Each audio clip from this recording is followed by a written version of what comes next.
कलरी मतियाला का कोई बंदा इतने मौजूद होवे तो वो मैंने प्लीज़ लाजमी दस्या कि हस्सा खान तो फैज़ बख्श एक पुराने बंदे ऐसे इन्हां 1880 च एक दूजे नाल सिंह फसाए लाल साहब जीवंदे रहो कलरी वाले। अस्सलाम वालेकुम दोस्तों, इस वक्त मैं 1983-84 का जेलम का गज़ट पढ़ रहा हाँ। ਉਹਦੇ ਵਿੱਚ ਮੁxtਲਿਫ ਰਸਮੋ ਰਿਵਾਜ ਤੇ ਆਪਸ ਵਿੱਚ ਜਿਸ ਤਰ੍ਹਾਂ ਕੋਈ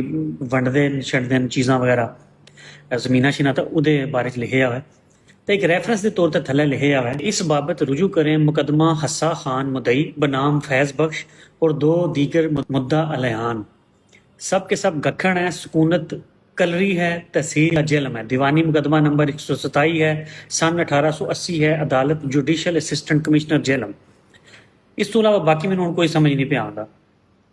कि होर की है। हुण मैनूं समझ नहीं पई आउंदी हस्सा खान जिहड़ा वा इन्हां के मसला आ फैज़ बख्श नाल ये जनाब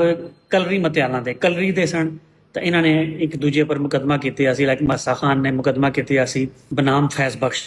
बख्श दे उत्ते ते मेरे ख्याल च इन्हां दे कोई हिस्सेदारी दी मुकदमा हो सी तो देख लो लभद्यां मैं कलरी दे बंदियां दा ये लभ लिया।